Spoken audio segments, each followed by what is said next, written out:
to the empty conference room. Productivity below expectations. Communication ineffective. Team integration problematic. The words blurred together as I tried to make sense of what I was seeing. I don't understand, I said.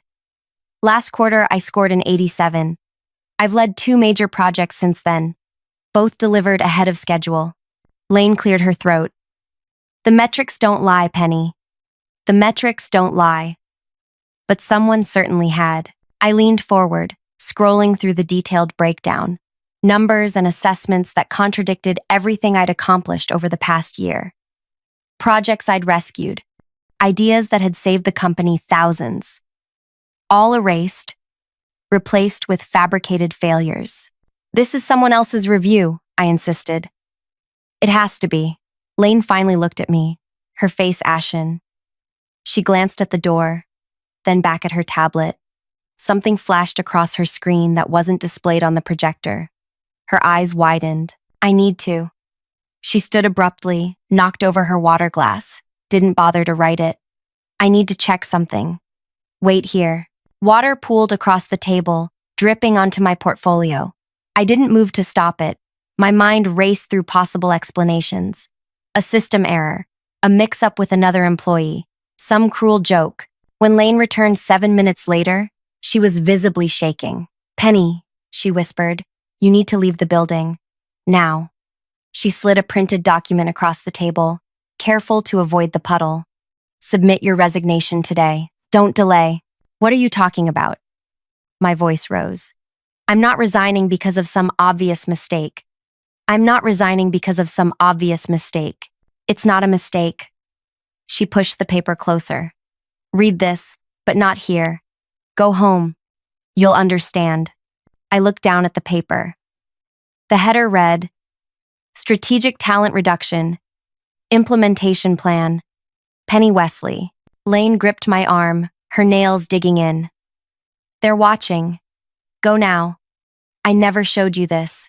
The paper burned in my hand as I walked to my desk, grabbed my purse, and headed for the elevator. In the reflection of the metal doors, I caught a glimpse of the head of human resources watching me from the end of the hallway, speaking quietly into her phone. Hello to all my amazing listeners out there. If you're feeling that knot in your stomach right now, wondering what happens next, take a second to hit that like button and subscribe. Trust me, this story gets so much more intense, and you won't want to miss a single detail of what happens when someone who thinks they have all the power suddenly realizes they've made a terrible mistake. Drop a comment if you've ever had that gut-wrenching moment when you realized someone was working against you. Now, let's get back to what happened after I left that building. My name is Penny Wesley. Until 3 weeks ago, I was the process improvement specialist at a manufacturing company that produces medical equipment. I'm 32. Single. With a degree in industrial engineering and a reputation for being thorough to the point of annoying. My grandmother called it being particular, which sounds nicer than obsessive, but both are accurate. I live alone in a 1-bedroom apartment with more plants than furniture and a habit of working late into the night. My coworkers used to joke that I was married to my job. I guess that makes what happened a particularly nasty divorce. The drive home from the office that day exists in my memory as a series of disconnected images. Red traffic lights blurring through tears, my knuckles white against the steering wheel, the rumble of my tires on the shoulder when I had to pull over because I couldn't breathe. It wasn't until I was sitting at my kitchen table, a cup of untouched tea growing cold beside me, that I finally unfolded the document Lane had risked her job to give me. Strategic Talent Reduction, Implementation Plan was corporate speak for something much uglier. As I read through the 5 pages, my hands trembled so badly that I had to place them flat against the table. The document detailed a 6-month plan to systematically destroy my confidence, reputation, and career. It included specific tactics, reassigning my successful projects to others, scheduling me for impossible deadlines, excluding me from meetings, then penalizing me for being uninformed, documenting fabricated performance issues. The final page included a timeline for my expected voluntary separation and a script for handling my exit interview. My crime? I had raised concerns about a new production process that prioritized speed over safety. I had data showing potential risks to both workers and patients. I had suggested alternatives that would cost more initially, but prevent problems long term. The signature at the bottom of the document belonged to Weston, the chief operations officer who had personally praised my work just 2 months earlier. I read it 3 times, looking for some indication that this wasn't real. Then I went to the bathroom and threw up. That night, I didn't sleep. I sat on my balcony watching the city lights, trying to reconcile the company I thought I knew with the one that had plotted my destruction. Dawn found me still there, a blanket wrapped around my shoulders, my mind racing between disbelief, rage, and a deep, cutting hurt. By morning, I had convinced myself there had to be an explanation. Perhaps this was a draft someone had created but never implemented. Maybe it was meant for someone else. I would go back, demand answers, fight this. Then my phone chimed with an email. Acceptance of resignation from Human Resources. Thanking me for my verbal resignation given to Lane yesterday. Confirming my employment had been terminated effective immediately. I never gave any resignation. Another email followed minutes later. This one, from Weston himself, expressing regret at my decision to leave, but respecting my choice to pursue other opportunities. He hoped I would speak fondly of my time with the company and reminded me of the confidentiality agreement I had signed when hired. They were setting the narrative, creating a paper trail, erasing the truth before I could tell it. I tried calling Lane. No answer. I texted her. What's happening? Her reply came hours later. I'm sorry. I can't talk. They're saying you resigned. Did you? No, I typed back. They're lying. She didn't respond again. That afternoon, a courier delivered a box containing my personal items from my desk, along with a severance agreement offering 2 weeks' pay in exchange for waiving any claims against the company. I placed it unopened on the floor of my closet. For 3 days, I barely moved from my couch. I replayed every interaction, every meeting, looking for signs I had missed. Had Weston's smile been too tight when he complimented my presentation? Had my team members been avoiding me? When did I become a target instead of an asset? On the 4th day, my neighbor Terry knocked on my door.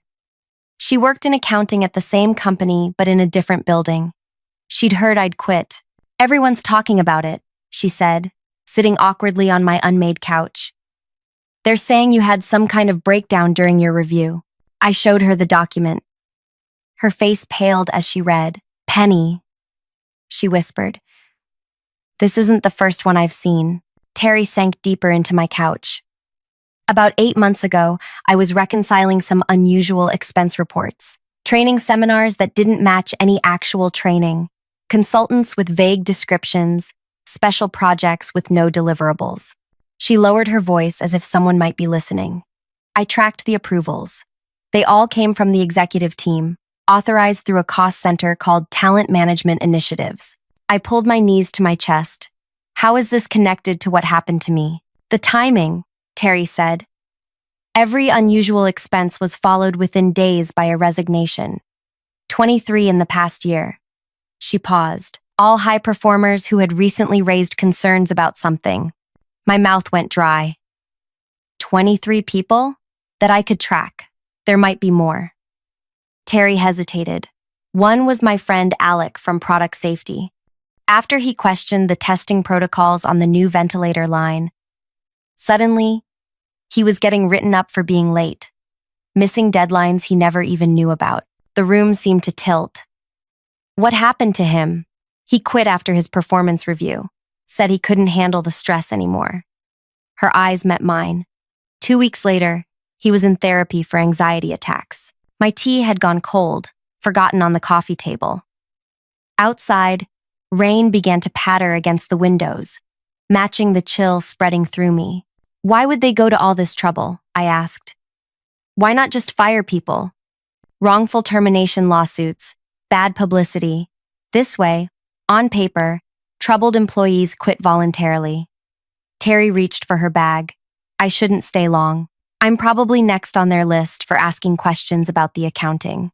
After she left, I sat in the growing darkness, letting the implications settle over me.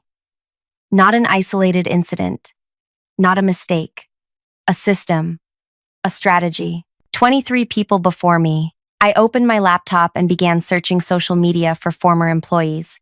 One by one, I sent messages. I recently left the company too. Would you be willing to talk about your experience?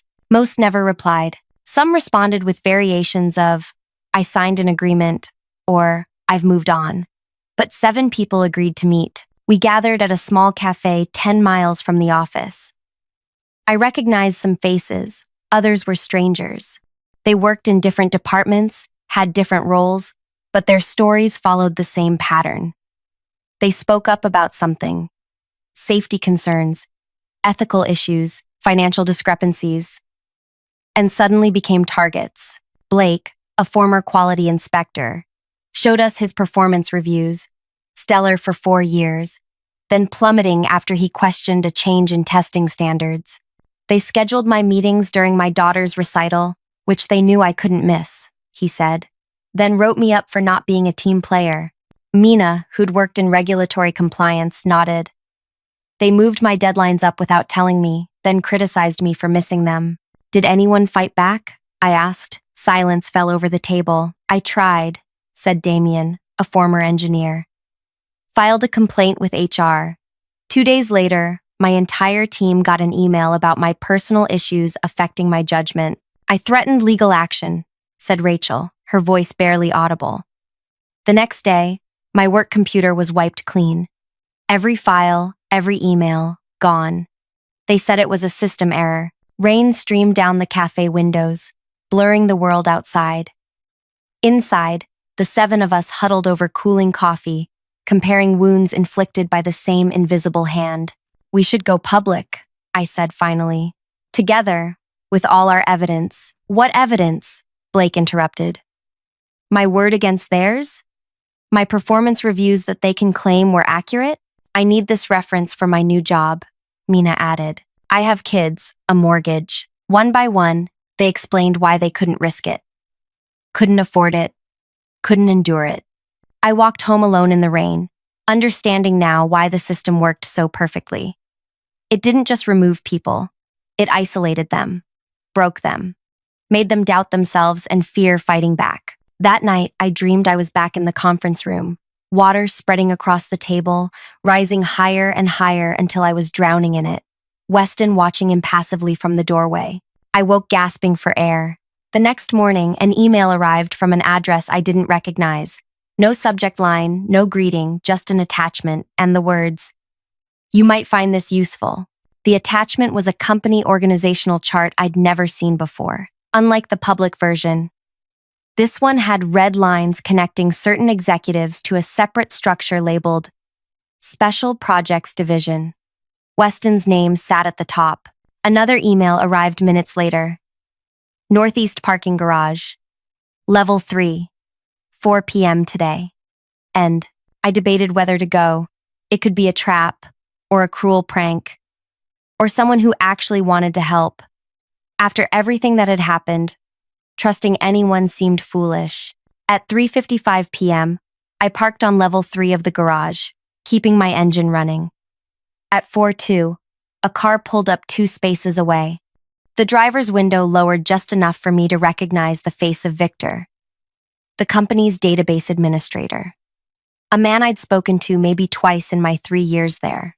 "Get in your back seat and lie down," he called softly. "Make it look like you're getting something from the floor." I hesitated, then did as he asked. Through the gap between front seats, I watched him approach, open my passenger door, and slide something under the seat before walking away without a word.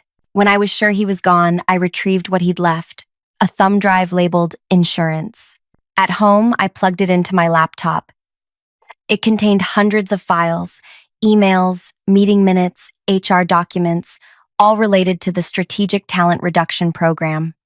There were assessment rubrics for identifying challenging employees, scripts for managers, templates for creating performance issues, and a list of names. Employees who had been targeted, those currently in process, and those under evaluation for potential targeting. My name was there, along with all the people I'd met at the cafe. So was Victor's, marked as monitoring phase. He was helping me at tremendous risk to himself. I scrolled through file after file, rage building with each new revelation. The program had been running for nearly 5 years. Over 60 employees had been pushed out. The company had saved millions in severance they would have paid for layoffs, while avoiding any public relations issues or legal scrutiny. It was elegant in its cruelty, effective in its simplicity, and completely, utterly illegal. I stayed up all night copying files, organizing evidence, making notes. By morning, I had a clear picture of what had happened, not just to me, but to dozens of others. What I didn't have was a plan. Going to the media seemed obvious, but the company's extensive legal resources would crush me before any story gained traction. Filing a lawsuit might work eventually, but could take years and drain what little savings I had. More importantly, neither option would fix what had been broken. Not just careers, but lives. People like Alec, still struggling with anxiety, like Rachel, who'd lost her home when she couldn't find another job quickly enough. I needed something more immediate, more impactful, something that would hit them where it truly hurt. For the next week, I barely slept. I reviewed every file, contacted more former employees, built a comprehensive understanding of how the system worked and who made it happen. The picture that emerged was even worse than I'd imagined.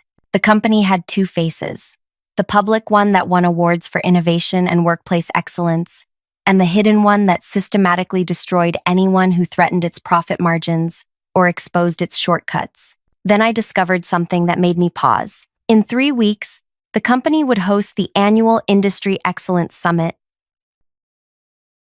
a prestigious gathering of executives, investors, and media from across the medical manufacturing sector. Weston was scheduled to deliver the keynote address on building a culture of innovation and integrity. The irony might have been amusing if it weren't so enraging. As I stared at the summit agenda, something clicked into place. An idea, dangerous, possibly career-ending for me, but potentially powerful enough to matter. I needed help. I called the group from the cafe, plus others I'd connected with since. 15 former employees agreed to meet at my apartment on a Saturday afternoon. Some brought partners for support. Others came alone, still carrying the weight of what had happened to them. What I'm about to propose isn't without risk, I began, standing before them in my small living room. If you want to walk away after hearing it, I understand completely. I laid out what I'd learned, what Victor had risked to share, and what I thought we could do. As I spoke, I watched their expressions shift from resignation to interest to something I hadn't seen before: hope. When I finished, the room was quiet. Then, Blake stood up. "I lost more than a job," he said. "I lost belief in myself. My daughter saw me cry for the first time." His voice cracked. "I'm in." One by one, others joined. Not everyone. Some had too much at stake, too much to lose. I respected their choice and promised to protect their identities regardless. But 11 people stayed, gathering around my kitchen table as we began to plan. We worked through the night, mapping out every detail, anticipating obstacles, preparing contingencies. By sunrise, we had something that might actually work. Something that could expose the truth without risking legal retaliation. Something that might bring a measure of justice not just for us, but for everyone who would come after us if nothing changed. The plan hinged on the summit, the moment when the company would be most visible, most vulnerable to public scrutiny. We had 17 days to prepare. On day 3 of our preparations, Victor messaged me.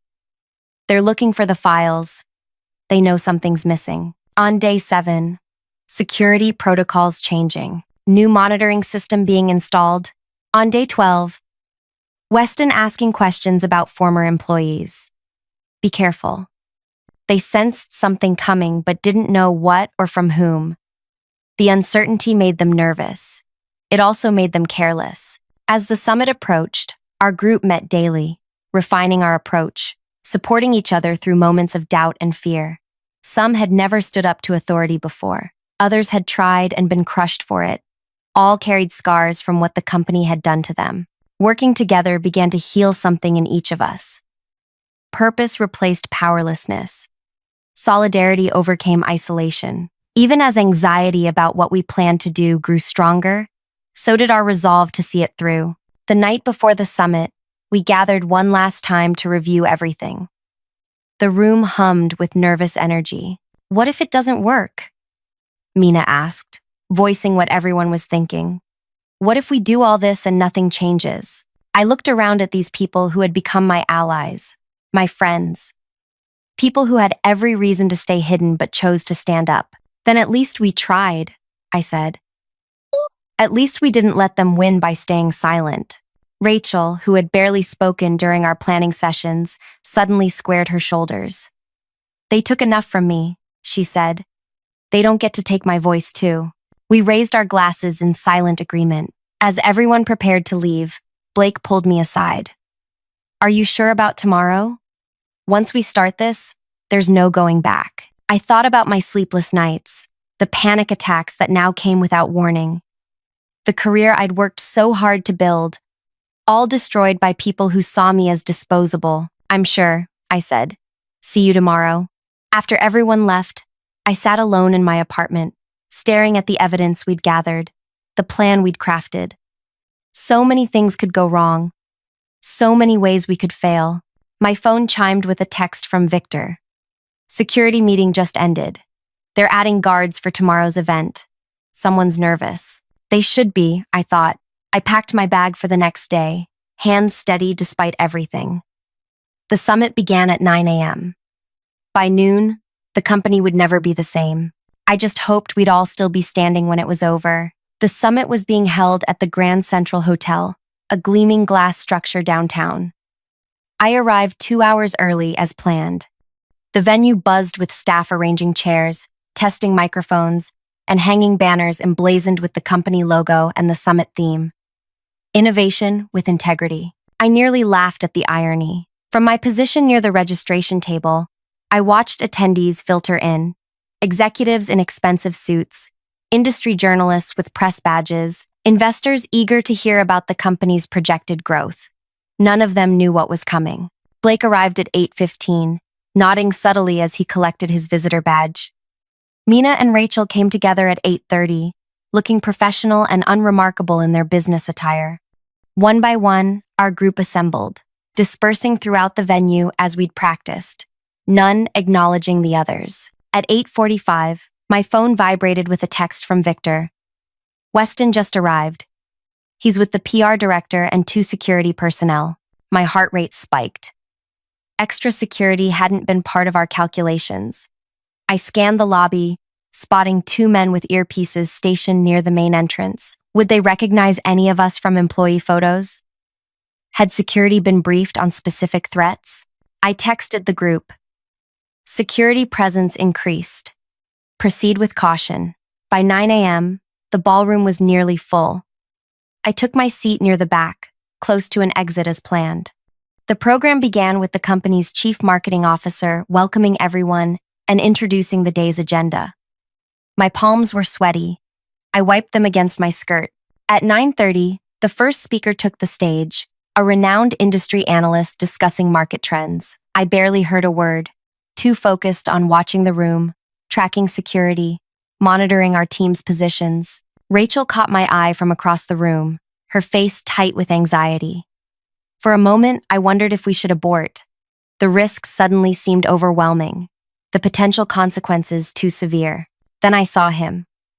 Weston, sitting in the front row, scrolling through his phone, completely at ease. The man who had signed off on destroying careers, lives, mental health, all to protect profit margins and silence legitimate concerns. My resolve hardened. We would proceed. At 10:15, there was a scheduled networking break. Attendees mingled in the foyer, balancing coffee cups and pastries, exchanging business cards. Our team moved into position for the next phase. I stationed myself near the ballroom entrance, watching the minutes tick by. At 10:29, disaster struck. Blake texted, "Security checking bags at bathroom exit." They saw the materials. My stomach dropped. Blake had been responsible for bringing part of our evidence, copies of the targeting documents for distribution at the critical moment. If security had confiscated them, I started calculating how much of our plan could still work without those materials when Blake appeared beside me, ashen-faced. "They have everything," he whispered. "They stopped me coming out of the restroom. Said they were doing random checks. Did they see what was in the folder?" I asked. "I don't think so. They just took it for security reasons. But they asked for my ID, wrote down my name. This was bad, very bad. If they connected Blake to me or any of the others, the entire operation could unravel before it began." I texted the group, "Plan B, now." Plan B was riskier, less controlled, but still possible. Instead of distributing physical evidence during Weston's keynote, we would rely on digital methods and verbal testimony. Less impactful, perhaps, but harder to silence. As attendees filed back into the ballroom for the next session, I noticed 2 security guards speaking into their radios, scanning the crowd. They were looking for someone. For us. At 10:45, the company's human resources director took the stage to introduce the next speaker. My breath caught when I recognized her, the same woman who had been watching me from the hallway the day Lane told me to leave. "Before we continue," she said, her voice professionally pleasant, "a quick security announcement. We've been alerted to unauthorized materials being distributed at this event. If anyone approaches you with documents not provided by Summit staff, please notify security immediately." Murmurs rippled through the audience. The HR director smiled reassuringly. "Just a precaution. Now, please welcome our Vice President of Operations, who will discuss our award-winning safety protocols." My phone buzzed with panicked messages from our team. They know. Should we leave? Are they going to arrest us? I took a deep breath and typed, "Stay calm. Proceed as planned. They're nervous, which means we have power." For the next hour, I sat through presentations about the company's commitments to quality, safety, and employee development, all lies wrapped in glossy corporate language. My anger grew with each slide, each carefully crafted falsehood. At 11:50, the moment approached. Weston would take the stage at noon for his keynote address.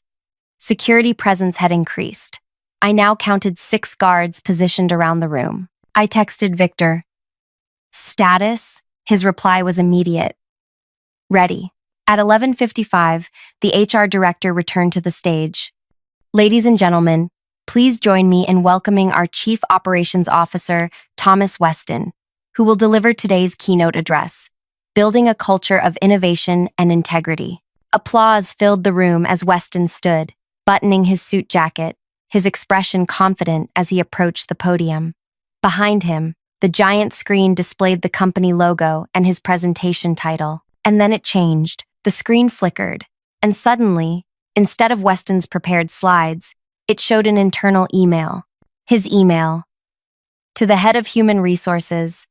Subject line, Strategic Talent Reduction Program. The text was large enough for everyone to read. "The Wesley situation has been handled. Implement the exit strategy as discussed.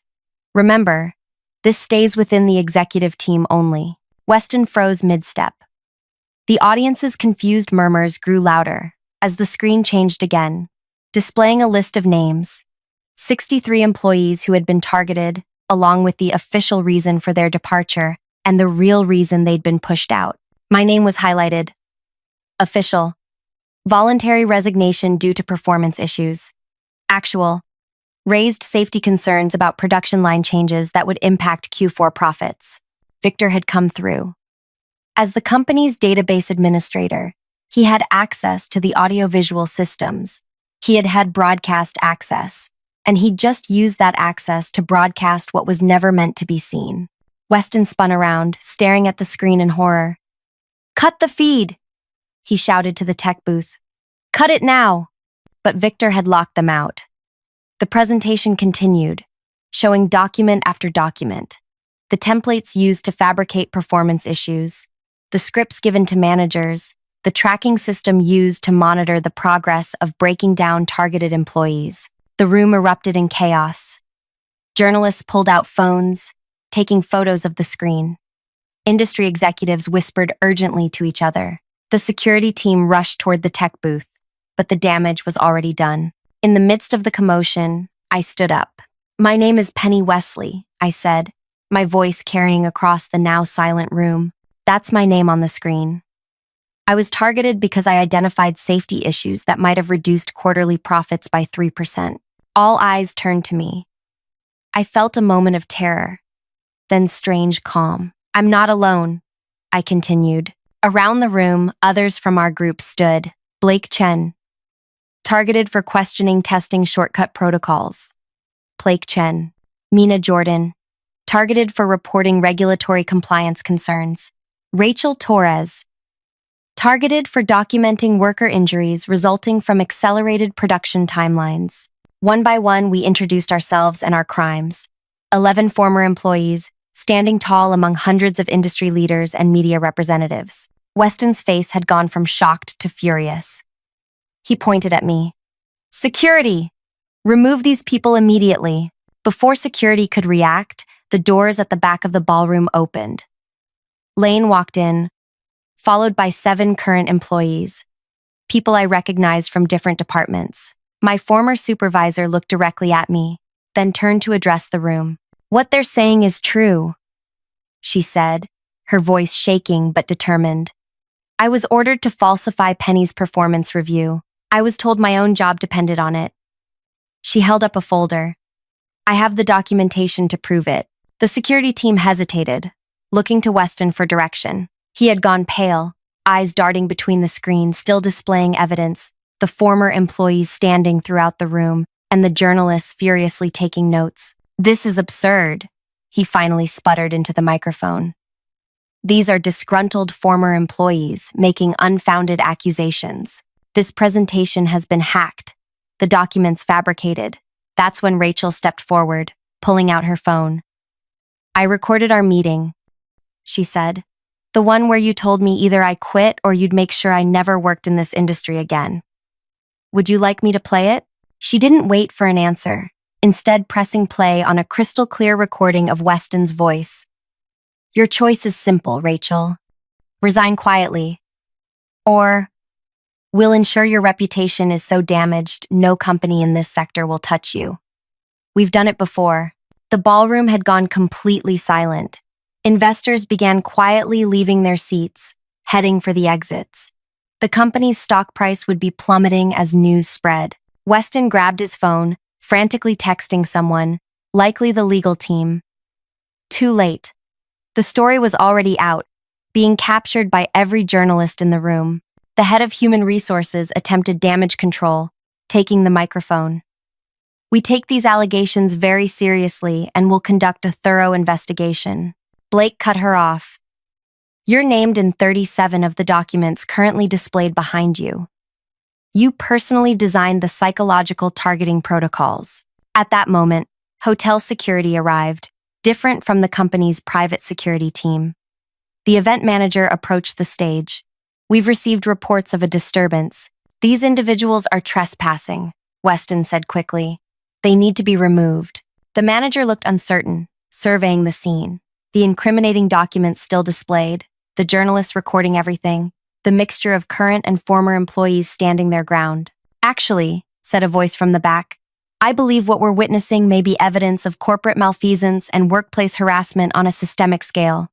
A woman stepped forward, pulling out a business card. "Charlotte Reed, Department of Labor. I was invited to hear about your company's exemplary workplace practices." She smiled thinly. "I'm very interested in continuing this conversation." The revenge wasn't in the public humiliation, though that was satisfying. It wasn't in watching Weston's carefully constructed facade crumble before his peers, though that felt like justice. The true revenge came 3 weeks later, when the board of directors announced a complete leadership overhaul following an independent investigation.